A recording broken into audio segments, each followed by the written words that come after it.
શ્રી પ્રભુને પ્યારા શ્રી યમુનાજીના લાડીલા એવા રસિક સત્સંગી વૈષ્ણવોને જય શ્રી કૃષ્ણ.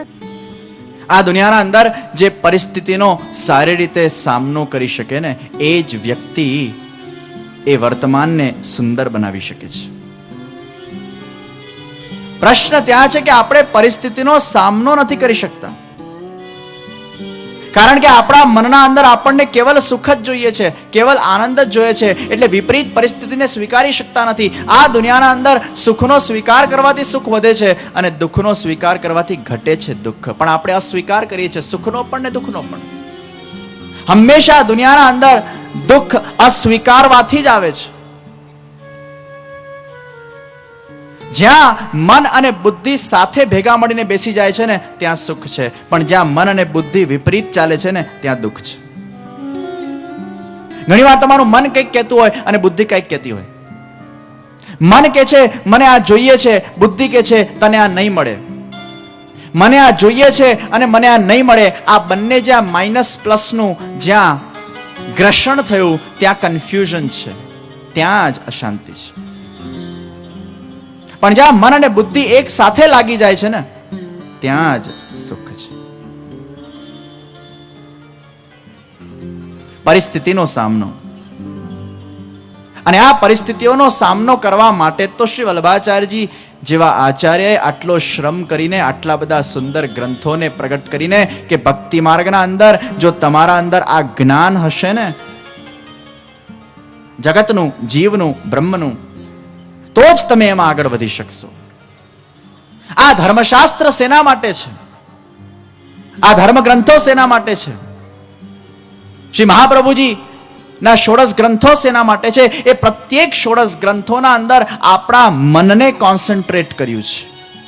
પછી બાલબોધ હોય, નવરત્ન હોય, વિવેક ધૈર્ય આશ્રય હોય કે કૃષ્ણાશ્રય હોય, આ બધા જ ગ્રંથોનો નિચોડ એ આપણા મન ઉપર કેન્દ્રિત કરે છે કે આપણે આપણા જીવનની અમુક પરિસ્થિતિઓના અંદર આપણી શ્રદ્ધાને ડગમગાવીએ નહીં. એના માટે તો આ બધા ગ્રંથોનું એ વાંચન, અધ્યયન આવશ્યક છે. કેમ કે એવી અનેક પરિસ્થિતિઓ જીવનમાં આવતી હોય છે જેનો સામનો માણસ નથી કરી શકતો.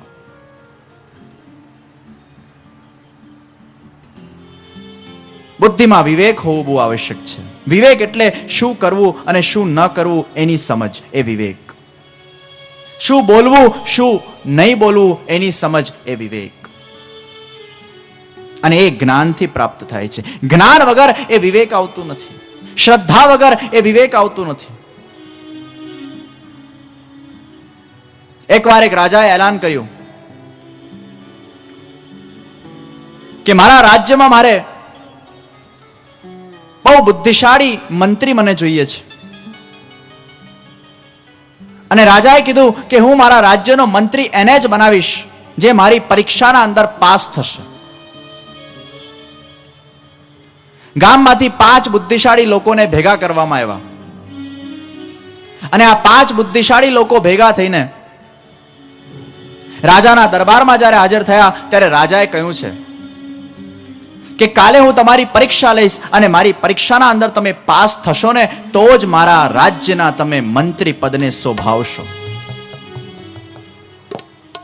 અને આ પરીક્ષા શું છે તમને ખબર છે? રાજાએ કીધું કે કાલે તમારા સામે એક બહુ મોટો વૈજ્ઞાનિક તાળાને પ્રસ્તુત કરવામાં આવશે. અને આ વૈજ્ઞાનિક તાળું એ અનેક પ્રકારના કેલ્ક્યુલેશન્સ કર્યા પછી જ ખુલશે. Without calculation you cannot open this. ખૂબ વાંચીને અધ્યયન કરીને બધા આવજો. અને કાલે તમારી પરીક્ષાના અંદર જે વ્યક્તિ સૌથી ઓછા સમયમાં આ તાળાને ખોલશે એને મારા રાજ્યનો હું મંત્રી બનાવીશ. હવે આ 5 જણામાંથી જે 4 જણા હતા ને એ મંડ્યા બધા પ્રકારની ચોપડીઓ વાંચવા, કેટલા પ્રકારના તાળા હોય એનું સંશોધન કર્યું, આ તાળાઓને કઈ રીતે ખોલી શકાય એનું સંશોધન કર્યું, મેથ્સનું સંશોધન કર્યું. એટલા બધા ચોપડી વાંચ વાંચ વાંચ વાંચ કરવા લાગ્યા અને 5 વાગ્યા સુધી સવારે ઉજાગરા કર્યા અને પછી ઊંઘી ગયા. પણ એક માણસ એવો હતો કે જેને કોઈ ઉજાગરો કર્યો નથી. એને વિચાર્યું કલ કા કલ દેખા જાયગા, કાલે પરીક્ષા છે, કારણ કે તાળું કેવું છે આપણને ખબર નથી. એક વસ્તુ યાદ રાખજો કે જ્યારે તમને ખબર હોય કે શું આવવાનું છે તો એનું અધ્યયન થાય ને. એક્ઝામના અંદર પણ પ્રશ્ન એમાંથી જ પૂછાય છે જે તમારો કોર્સ છે. કોર્સના બહારથી પ્રશ્ન ક્યારે પણ પૂછાવાનો નથી. તમારા મનમાં એક વસ્તુ નક્કી છે કે આ કોર્સ છે અને આ કોર્સમાંથી જ બધા પ્રશ્નો પૂછાવાના છે, આના બહારથી નથી આવવાનું. પણ અહીંયા તો ખબર જ નથી કે કેવું તાળું છે, તો એનું સંશોધન શાનું? દુનિયાના અંદર પણ પરિસ્થિતિ ખબર જ નથી કેવી આવવાની છે, એનું સંશોધન શાનું?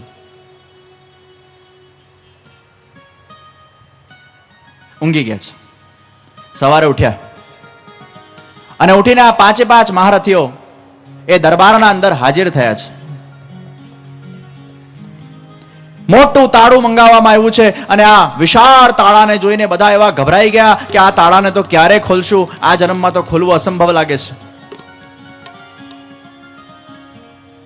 પહેલો માણસ ગયો, તાળાને છંછેડ્યું, ગળમથલ કરી, આમ કર્યું તેમ કર્યું, તાળું ખુલ્યું નહીં. બીજો ગયો, ખુલ્યું નહીં. ત્રીજો ગયો, ખુલ્યું નહીં. ચોથો ગયો, ખુલ્યું નહીં. આ ઉજાગરા વાળા. જે પાંચમો હતો ને, જેને ઉજાગરો નથી કર્યો, એ રિલેક્સ થઈને સૂઈ ગયો છે. અને ઉઠીને સૌથી પહેલા એને તાળાની પરિક્રમા કરી.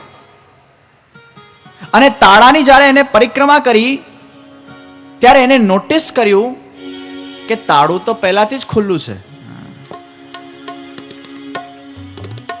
તાળું પહેલાથી જ ખુલ્લું છે. અને એને તરત આમ કડીને નીચે કરી અને તાળું ખુલી ગયું. અને રાજા કહે છે, હું આ વ્યક્તિને મારા રાજ્યનો મંત્રી બનાવીશ કે જે સૌથી પહેલા તાળાને જુએ છે ક્યાંથી બંધ છે. આપણા જીવનના અંદર પણ આ પરિસ્થિતિઓ એ તાળા જેવી હોય છે. ઘણીવાર પરિસ્થિતિઓ એ ખુલ્લી જ હોય છે, પણ આપણા મનથી એનું બંધન થતું હોય છે અને આપણા મનથી એનું સ્ટ્રેસ આપણે લેતા હોઈએ છીએ. એટલે ખુલેલી તાળા જેવી પરિસ્થિતિ પણ આપણને એ બંધિયાર લાગે છે અને સમયનો સદુપયોગ આપણે કરી શકતા નથી, કેમ કે વિવેક બુદ્ધિ નથી. પરિસ્થિતિઓને તમારા પર હાવી નહીં થવા દો. અરે તમે પરિસ્થિતિ પર હાવી થાઓ. ટેલ ધ પરિસ્થિતિ, મારા જીવનના અંદર આનો સામનો કરવાની મારા મનના અંદર એ ચેલેન્જિંગ કેપેસિટી છે. પરીક્ષામાં પાસ થવું એ જ તો પરીક્ષા છે. આપણે એમ વિચારીએ કે મને મારા અનુસાર જ બધું મળી જાય, એ તો જીવન નથી. દુનિયાના અંદર આપણા અનુસાર જ બધું આપણને મળી જાય એને જીવન ના કહેવાય. આપણા વિપરીત જે થાય એને જીવન કહેવાય, કેમ કે એ જ પરીક્ષા છે. પરીક્ષાના અંદર બધા સહેલા પ્રશ્ન આવી જાય એ પરીક્ષા ના કહેવાય, પણ પરીક્ષાના અંદર અમુક અઘરા પ્રશ્ન આવે એ પરીક્ષા કહેવાય. આપણું મન ઘણીવાર બંધાય છે. આ બંધન કરનાર આપણું મન જ છે.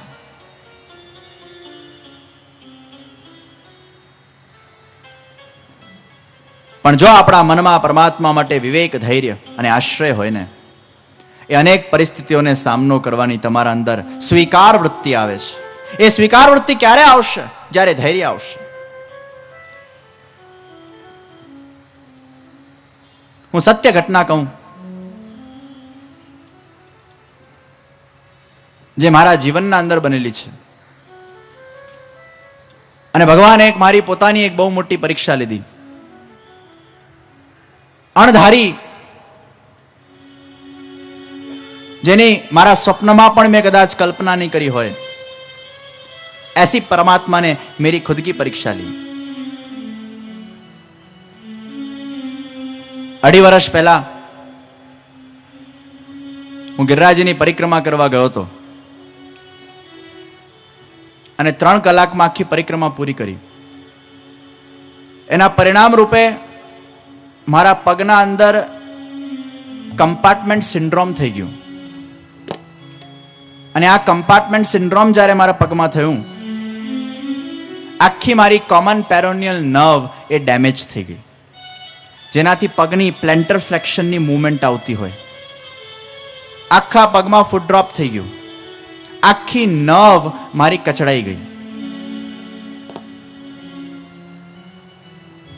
4-5 દિવસ તો કઈ ખબર પડી નહીં કે શું થયું. બ્લડ વેસલ પર એટલો બધો પ્રેશર આવેલો કે બ્લડ વેસલમાંથી મસલ્સને લોહી પહોંચતું બંધ થઈ ગયું. એટલે અંદર ને અંદર મારો લગભગ 1.5 ફૂટ જેટલો મસલ એ સડી ગયો, ડેડ થઈ ગયો. 3-4 દિવસ તો બરોડા પહોંચીને લાગ્યું કે આ ફાસ્ટ ચાલવાના કારણે આવી કંઈક વિપદા આવી છે એટલે ચલાતું નથી. પણ જ્યારે સર્જનને બતાડવામાં આવ્યું, 5મા દિવસે હોસ્પિટલ પહોંચ્યો. પિતૃચરણ માતૃચરણ પણ એ વખતે હતા. અને 5મા દિવસે જ્યારે હું હોસ્પિટલ પહોંચ્યો ત્યારે ડોક્ટર બોલ્યા કે આપ જો 3 કલાક મોડા પડતે તો આપનો પગ એક કાપી દેવામાં આવતો. If I was 3 hours late, આ પગને કાપી દેવામાં આવતો. એ વખતે ગિરિરાજ બાબાએ એક રક્ષા કરી. 35 દિવસ હોસ્પિટલના અંદર ગાળવામાં આવ્યા. 10 દિવસ જો મારે હાલતનું તમને હું વર્ણન કરું, મારા ઘૂંટણથી લઈને નીચેના એન્કલ સુધી આખો પગને ખોલી નાખવામાં આવેલો. 10 દિવસ સુધી સ્ટિચીસ લેવામાં આવ્યા નહોતા કારણ કે અંદરથી ઉઝિંગ નીકળતું હતું. 10 days મારો પગ ખુલ્લો હતો અને પગને આમ પણ હલાવવા જેવી સિચ્યુએશન નથી. Complete bed rest. એ 10 દિવસ અને એના પછી ફરી સ્ટિચીસ લીધા, ફરી કોમ્પ્લિકેશન થયા. જો ઠાકોરજીની પરીક્ષા, ફરી ખોલવામાં આવ્યા, ફરી કોમ્પ્લિકેશન થયા, ફરી લીધા. 4 વાર સ્ટિચીસની ખોલ બંધ થઈ. લગભગ એ વખતે 5 વાર તો એનેસ્થેસિયા મને આપ્યું હશે ડ્રેસિંગ વખતે.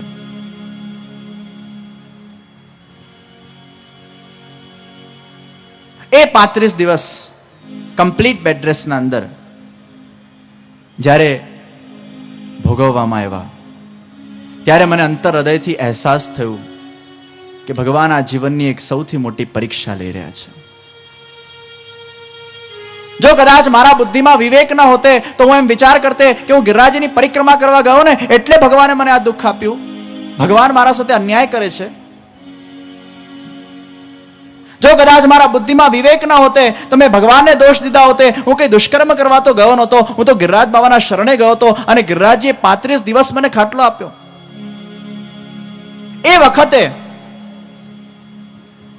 મારા મનમાં એક જ ભાવ જન્મ્યો, કદાચ પૂર્વ જન્મના આધાર ઉપર કદાચ મારા આ જન્મના અંદર બંને પગ કપાઈ જવાના હશે, પણ ગિરિરાજ બાબાએ કૃપા કરવી હતી એટલે મને ગિરિરાજજીમાં બોલાવી લીધા અને પરમાત્માએ મારી રક્ષા કરી છે. અને એ જ કારણે અત્યારે તમારા સામે હું બેઠો છું.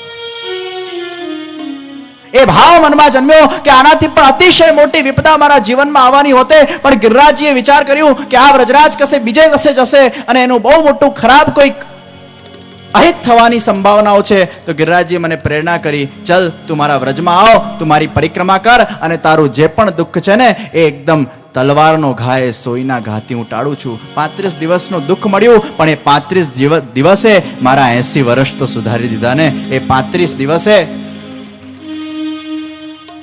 परमात्मा अनेक परीक्षा लेते हैं लेकिन उस परीक्षा में से परमात्मा પોતે જે ધૈર્ય ઘણીવાર આપતા હોય છે જ્યારે આપણને ભગવાન પર આશ્રય હોય. એ 35 દિવસમાં આજે જ્યારે આચાર્ય પીઠ પર બેસીને પૂજ્ય પિતૃચરણોના સાનિધ્યમાં જ્યારે એક દિલની વાત તમારા સાથે હું શેર કરું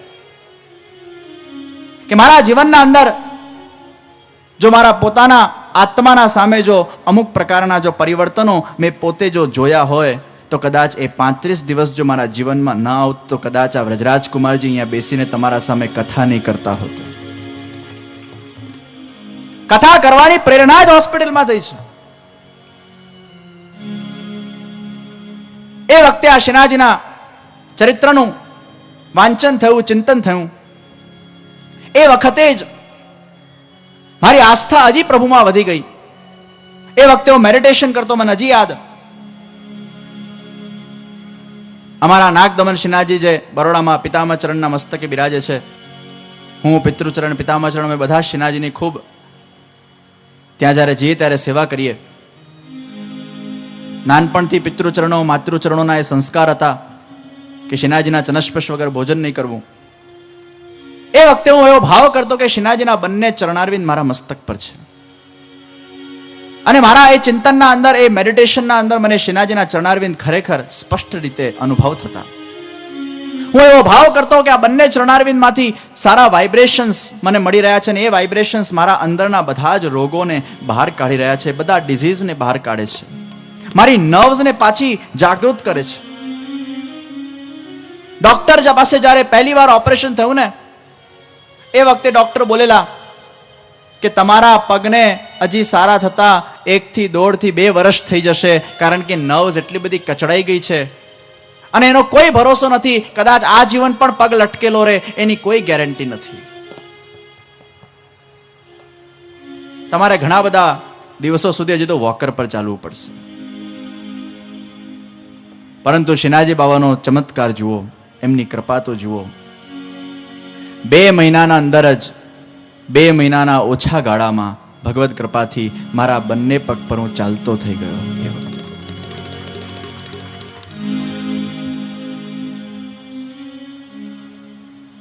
અને એ મેડિટેશન્સના અંદર મને એવો અહેસાસ થવા લાગ્યો કે જગતગુરુ શ્રી વલ્લભાચાર્યજી મહાપ્રભુજીના કુળના અંદર જો અમારા જેવા જીવને જો જન્મ મળ્યું હોય તો એ કેવા કંઈક ગયા જન્મના સારા કંઈક પુણ્ય હશે, કર્મો હશે, પ્રભુની ઈચ્છા હશે કે આવા પવિત્ર કુળના અંદર અમારા જેવા જીવને એક જન્મ પ્રદાન થયું શ્રી મહાપ્રભુજીના વંશના અંદર. એ વખતે મને અહેસાસ થયું કે મહાપ્રભુજીના વંશના અંદર જો મારા જેવાને જન્મ મળ્યું હોય આ મારું સૌભાગ્ય છે. અને મારા જીવનના એ વખતે મારી ઉંમર 21 વર્ષની હતી, આજે મારી ઉંમર 24મું રનિંગ છે. એ 21 વર્ષની વયે મારા મનમાં આ ભાવ આવ્યો કે મારા જીવનના જે 50 કે 60 વર્ષો હવે બાકી હોય મારે સમાજ માટે કે ધર્મ માટે સમર્પિત કરવા છે. ત્યારે મેં વિચાર કર્યો આ પગ છે ને એ ભગવાનની ગિફ્ટ છે. આ પગ એ ભગવાને મને ગિફ્ટ રીતે આપ્યો છે અને આ પગ દ્વારા વિશ્વભરમાં જ્યાં પણ યાત્રા થાય એ કેવલ ધર્મ માટે, પુષ્ટિ માર્ગ માટે, સમાજ માટે નિસ્વાર્થ ભાવે સમર્પિત થઈને યાત્રા થાય. એમાં કોઈ મારી અંગત સ્વાર્થ ભાવના મારે જોઈતી નથી. वो केवल मैं समाज को समर्पित कर दूं, ये पैर जो भगवान ने मुझे दिया है वो एक गिफ्ट है. આ ગિફ્ટ છે એટલે જ અહીંયા બેઠો છું ને, આ ગિફ્ટ છે એટલે બધે પરિભ્રમણ કરી શકું છું ને. ત્યાર પછી મારી ફેબ્રુઆરીમાં 2008 વ્રજયાત્રા હતી. ઠાકોરજીની કૃપાથી હું વ્રજયાત્રામાં પણ સંમેલિત થઈ શક્યો. અને પછી જુઓ ઠાકોરજી કેટલી પરીક્ષાઓ લે છે. 2007 ડિસેમ્બરમાં હું હોસ્પિટલ એડમિટ થયો. 22મી જાન્યુઆરી 2008 હું હોસ્પિટલમાંથી રિલીઝ થયો. ફેબ્રુઆરી 9 થી ને 19 ફેબ્રુઆરી સુધી હું વ્રજયાત્રામાં આખી ગયો, ભલે પેલું પગમાં પહેરીને. અને જૂનના અંદર હું ટોરેન્ટો જ્યારે ગયો ત્યારે ભગવાને બીજી પરીક્ષા લીધી. એ ટોરેન્ટોમાં એ જ ડાબો પગ ફરી ટ્વિસ્ટ થઈ ગયો અને ફરી 10 દિવસનો ખાટલો ટોરેન્ટોમાં આવ્યો. જો તો ઠાકોરજી કેવી પરીક્ષા લે છે. પણ એ 35 દિવસમાં બહુ સારા સંકલ્પો લેવાયા. એ 35 દિવસે મારા આવનાર વર્ષોના લક્ષ્યોને બદલી નાખ્યા. જીવનના અંદર હંમેશા વિઝન જોઈએ, લક્ષ્ય જોઈએ. અને લક્ષ્યના અંદર જ્યારે સંપ્રદાય આવી જાય ને ત્યારે તમે સંપ્રદાય માટે જીવો છો. લક્ષ્યના અંદર જ્યારે કેવલ તમારો સ્વાર્થ આવે છે ત્યારે તમે તમારા માટે જીવો છો, પણ લક્ષ્યમાં જ્યારે સંપ્રદાય આવે છે ત્યારે તમે તમારા સંપ્રદાય માટે જીવી શકો છો, સમર્પિત કરી શકો છો. એ વખતે મારા લક્ષ્યમાં સંપ્રદાય આવ્યું. કદાચ એ 2 વર્ષ પહેલા મારા લક્ષ્યના અંદર 50% મારો પોતાનો સ્વાર્થ હશે અને 50% કદાચ સંપ્રદાયનું હિત હશે. પણ એ 35 દિવસે એ જે જીવનના અંદર પરિવર્તન લાવ્યા અને મેં નક્કી કર્યું કે મારા જીવનમાં મારું વિઝન, મારું લક્ષ્ય એ પંચામૃત પ્રોજેક્ટ છે. મને વિચાર આવ્યો કે આ વિશ્વના અંદર અનેક કથાઓ થાય, અનેક સત્સંગો થાય, અનેક પ્રવચનો થાય, અનેક સુંદર સુંદર કાર્યો થતા હોય છે.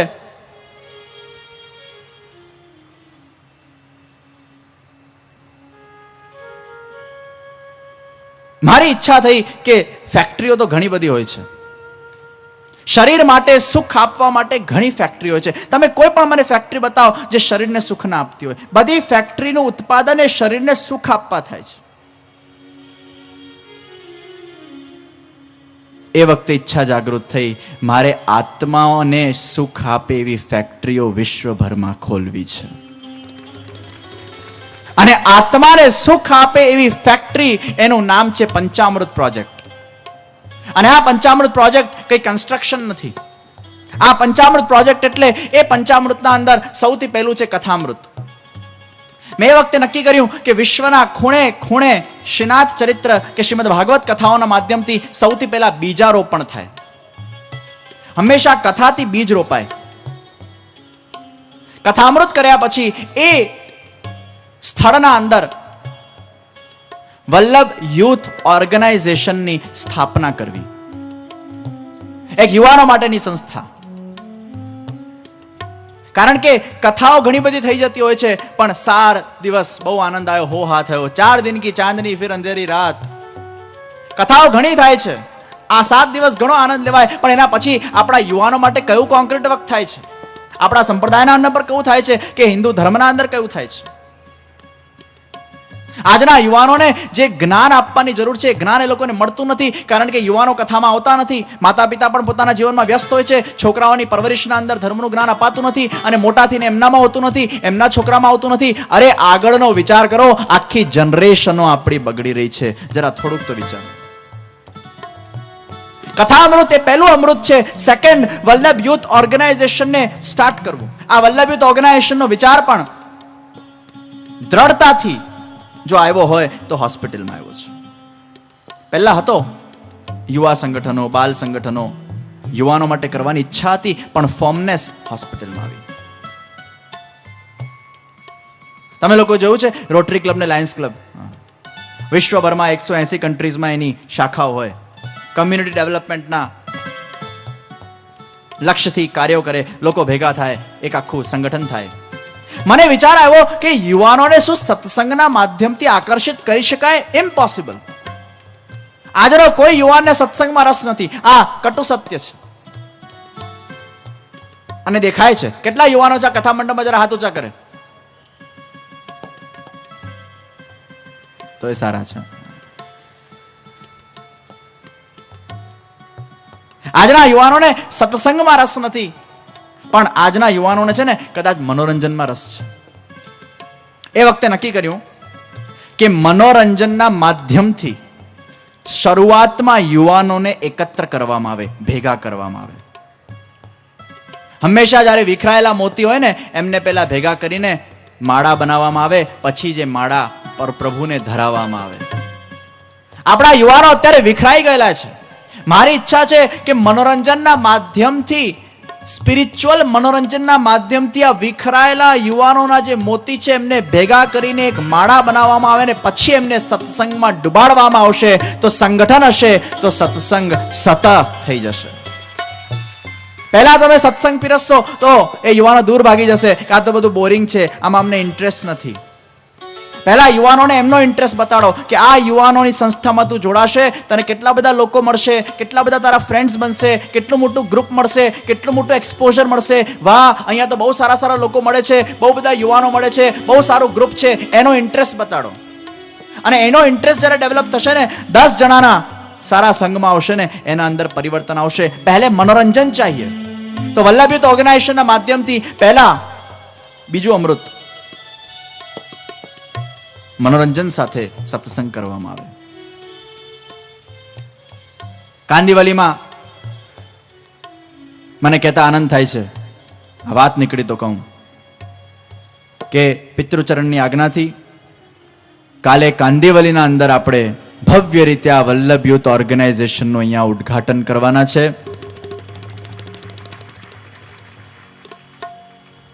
ભવિષ્યના અંદર અહીંયા અલગ અલગ એના સેન્ટર્સ ખુલશે, અલગ અલગ ઘરોના અંદર ગેટ ટુ ગેધરિંગ્સ થશે, સત્સંગ થશે, અને નવા ફોર્મેટથી આખું સત્સંગ કરવામાં આવશે. સત્સંગ એટલે પુષ્ટિમાનમાં તમે વાંચો 84-252 વૈષ્ણવની વાર્તા વાંચન એ સત્સંગ ના, આખું VCD સત્સંગ આરંભ થશે. આ વલ્લભ યુથ ઓર્ગેનાઇઝેશન જ્યાં જ્યાં અમે સ્થાપશું, મારું ત્રીજું અમૃત છે નો યોર લાઈફનો કોર્સ. આ પણ પ્રગટ થયું હોસ્પિટલમાં. તમે આર્ટ ઓફ લિવિંગ તો જોયું છે ને, ધ્યાન કરાવવામાં આવે, મેડિટેશન કરવામાં આવે, લોકોને શાંતિ મળે, પણ કદાચ જ્ઞાન મળે. આ નો યોર લાઈફના કોર્સના અંદર આજના યુવાનોને 5 લેવલનો કોર્સ તૈયાર કરવામાં આવશે. એના બધા જ ટ્રેનર્સ એ બરોડામાંથી ટ્રેન કરવામાં આવશે. એનું આખું નેટવર્ક ઊભું થશે. અને આ 5 લેવલના અંદર સૌથી પહેલો લેવલ આવશે આ જગત. વાય ગોડ ક્રિએટેડ ધીસ જગત. આ ભગવાને જગત જ કેમ બનાવ્યું? Who are we? Know your own self. Who are you? Second લેવલના અંદર આખું ગર્ભ સંસ્કાર આવશે. થર્ડ લેવલના અંદર આખી કર્મની થિયરી આવશે. ફોર્થ લેવલના અંદર સનાતન હિન્દુ ધર્મ આવશે. અને ફિફ્થ લેવલના અંદર પુષ્ટિ માર્ગ આવશે. આ 5 લેવલના કોર્સ, એક લેવલ 3 દિવસનો કોર્સ ચાલે. અને મારી ચેલેન્જ છે કે આ 5 લેવલના કોર્સને જે પણ યુથ અટેન્ડ કરશે એના જીવનના અંદર એના આત્માના લક્ષ્યો એ નક્કી કરશે. એને લાઈફનો ઇમ્પોર્ટન્સ ખબર પડશે કે આ લાઈફનું શું ઇમ્પોર્ટન્સ છે, આ સમયનું શું ઇમ્પોર્ટન્સ છે, મારા જીવનમાં આની પણ શું મહત્તા છે. આ કોર્सेस તૈયાર થશે. ચોથું અમૃત છે સ્પિરિચ્યુઅલ સ્કૂલ. મારા મનમાં વિચાર આવ્યો કે જ્યાં જ્યાં કથા કરીએ એ સેન્ટરમાં કથા કર્યા પછી પહેલા વિવાહો કરવું, નો યોર લાઈફનો કોર્સ ચાલુ કરવું, ત્રીજું સ્પિરિચ્યુઅલ સ્કૂલ ચાલુ કરવી, એના એટલા બધા સેન્ટર્સ ખોલવા. બરોડાના અંદર સ્પિરિચ્યુઅલ સ્કૂલ એટલી સરસ ચાલે છે, લગભગ 150 થી 200 છોકરાઓ એમાં ભણે છે. 5 સબ્જેક્ટ અમે તૈયાર કર્યા છે એમાં. પહેલો સબ્જેક્ટ આખો કૃષ્ણ ભગવાન પર, બીજો સબ્જેક્ટ આખો જીવન ઘડતર ઉપર, ત્રીજો સબ્જેક્ટ આખો યોગ ઉપર, ચોથો સબ્જેક્ટ આખો પુષ્ટિ માર્ગ ઉપર અને 5મો સબ્જેક્ટ આખો હિન્દુ ધર્મ ઉપર. દર મહિનાના પહેલા ને બીજા રવિવારે આ ક્લાસીસ થાય. કેમ કે આજે છોકરાઓને 4 રવિવાર મળતા હોય, એમાંથી 2 રવિવાર આપણે રાખીએ અને એ પણ સવારે 12 થી 10 થી 12 નો ટાઈમ રાખીએ. એના યુનિફોર્મ્સ પહેરાવવામાં આવે. 2 વર્ષનો આખો કોર્સ ચાલુ થાય. 5th, 6th, 7th અને 8th ધોરણમાં ભણતા છોકરાઓ માટે. બહુ ટાબરિયા પણ પછી સિન્સિયરલી ભણે નહીં. અને 8મા ધોરણ પછી બોર્ડ્સ આવે એટલે એમાં પણ બહુ સિન્સિયરિટી ના આવે. 2 વર્ષનો આપણે આપણા બાળકો માટેનો સ્પિરિચ્યુઅલ કોર્સ આખો ચાલુ કરશું. 5મા, 6ઠા, 7મા, 8મા ધોરણનો છોકરા માટે. અને 48 ક્લાસ એને ખાલી ભરવાના છે. આ 48 ક્લાસના અંદર એના અંદર ઘણા બધા ચેન્જીસ નોટિસ એના માતા પિતા નિશ્ચિત કરશે. ચોથું અને 5મો અમૃત છે સેવા શિબિર. આજે લોકોને સત્સંગ સાંભળીને બધા જ જાય છે, પ્રવચનો સાંભળીને બધા જ જાય છે, પણ સેવા કઈ રીતે કરવી જોઈએ ને સેવા માટેના જે મિસકન્સેપ્શન્સ લોકોના મનમાં આવી ગયા છે એ સેવા માટેના મિસકન્સેપ્શનને મારે દૂર કરવા છે. અને આખા ભારત અને વિશ્વના અંદર એ સેવા શિબિરનો પણ આખો એક નેટવર્ક ઓપન કરવો છે. જે સેન્ટરમાં મારી શિબિર થાય તે જગ્યાએ 10 જણા હું તૈયાર કરું, એ 10 જણા બીજા 10ને તૈયાર કરે. એમ કરતા આખા એ સેન્ટર્સના અંદર એક મોટું સેવા શિબિરનું એક નેટવર્ક ઊભું થાય. જે પણ વ્યક્તિ બ્રહ્મ સંબંધ લે એ આ સેવા શિબિરના ક્લાસીસમાં જાય. કેમ કે આજે સંપ્રદાયના અંદર હવેલીઓ બધે જ છે, દર્શન બધે જ થાય છે, પણ આપણા પુષ્ટિ માર્ગમાં શું આવા સેન્ટર્સ છે કે જ્યાં યુવાનોને ટ્રેનિંગ આપી શકાય, જ્યાં સેવાની ટ્રેનિંગ મળી શકાય, જ્યાં યુવાનોને નોલેજ મળી શકે? આવા ક્યાં સેન્ટર્સ છે? આપણે કથાઓ કરતા હોઈએ, પ્રવચનો કરતા હોઈએ, સત્સંગો કરતા હોઈએ, પણ આવા સેન્ટર્સની આજના સંપ્રદાયને આજના હિન્દુ ધર્મને ખૂબ આવશ્યકતા છે કે જે સેન્ટરમાં જઈને લોકો ટ્રેનિંગ લઈ શકે. આ 5 અમૃત એ આત્માને માટેની ફેક્ટરી છે. બરોડા એનું હેડક્વાર્ટર રહેશે. આખા વર્લ્ડના 17 કન્ટ્રીઝમાં આ વલ્લભયુત ઓર્ગેનાઇઝેશનને લઈ જવાનું એક ભગવત કૃપાથી એ વખતે એ 35 દિવસમાં એક લક્ષારંભ થયું. અને અત્યાર સુધી લગભગ 8 જગ્યાએ આપણે આના સેન્ટર્સ ખોલી દીધા છે. નો યોર લાઈફનો કોર્સ આપણે 2012માં આરંભ કરશું, પણ વલ્લભયુત ઓર્ગેનાઇઝેશન સંસ્થાને આપણે કાલના દિવસે અહીંયા નિશ્ચિત આરંભ કરીશું. આ પંચામૃત પ્રોજેક્ટ ક્યાં પ્રગટ થયા? હોસ્પિટલમાં. અને એ વખતે આ વિવાહોનો જ્યારે હું વિચાર કરતો હતો ને ત્યારે એક સુંદર ભાવો એ વખતે પ્રગટ થયા. કાગળ પેન હાથમાં લઈને એ વિવાહો માટેના ચિંતન કરતા જ્યારે હું એનું મોટું સ્વરૂપ જોતો હતો કે 50 વર્ષ પછી કદાચ આ વિવાહો ક્યાં પહોંચી જશે, એનું કેવું નેટવર્ક હશે, ત્યારે એમાં મેં લખ્યું, युवा दिलों की धड़कन है विवायो, नौजवानों की गर्जन है विवायो, एक नई दिशा एक नई सुबह है विवायो, जवा संघर्षों की नई बात है विवायो, वल्लभ यूथ ऑर्गेनाइजेशन. संवेदना हम बहती करे, हम मानवता के कार्य करे, हम प्रेम को अपना धर्म बनाकर श्री वल्लभ की राह चले. हम रुके नहीं, हम डरे नहीं, हम किसी के आगे झुके नहीं, निस्वार्थता से कार्य करे, હમ હારે નહીં, હમ થકે નહીં. આ બધા શબ્દો એ વખતે પ્રગટ થયા અને આખો વિવાહોનો થીમ સોંગ નું પ્રોડક્શન પણ એ 35 દિવસમાં થયું. Krishna my love, Krishna my heart, Krishna the player of flute I like, આ કવિતા પણ એ 35 દિવસોમાં બની. શ્રીનાથ પ્યારે પ્યારે, શ્રી યશોદા કે દુલારે, આ ભાવ પણ એ 35 દિવસમાં સ્મરણ્યા.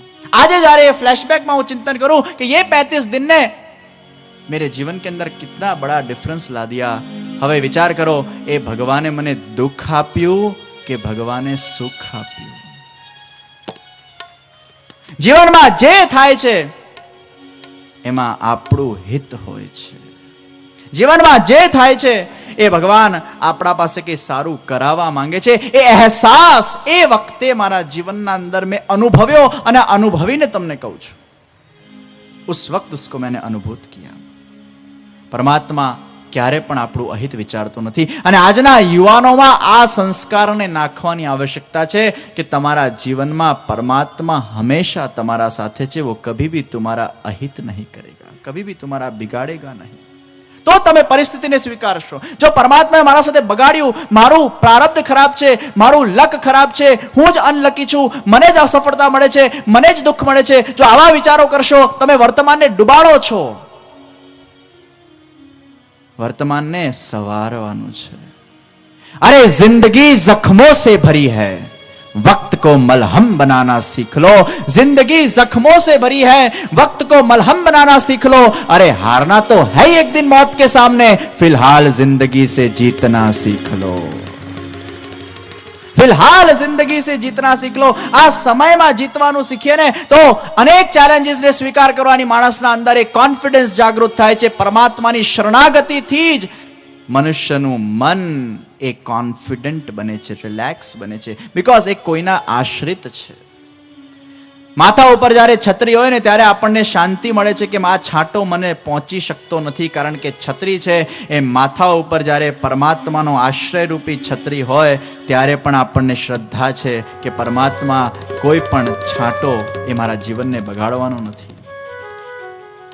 પણ છાંટાઓ તો આવવાના, વરસાદ તો આવવાનું, મોજાઓ તો આવવાના. उसमें ही नहाना है, उसमें ही हमारे अपने आप को सेव करना है. वरसाद नहीं પડે એવું તો થવાનું નથી, વરસાદની પણ જરૂરી છે, પણ છત્રી જોઈએ ને. મોજાઓ નહીં આવે તો સાગર ચાલવાનો નથી, પણ મોજાઓમાં તરવા માટે નાવ જોઈએ, જહાજ જોઈએ. સાધન વડે વ્યક્તિ તરી શકે છે, પણ મોજાઓ આવશે, એનો સામનો કરવો. ભગવાન સજ્જનોને દુઃખ આપે છે અને ભગવાન દુર્જનોને સુખી રાખે છે. આ બધી માન્યતાઓને મનમાં કાઢો. ભગવાન એ સર્વનું હિત વિચારે છે.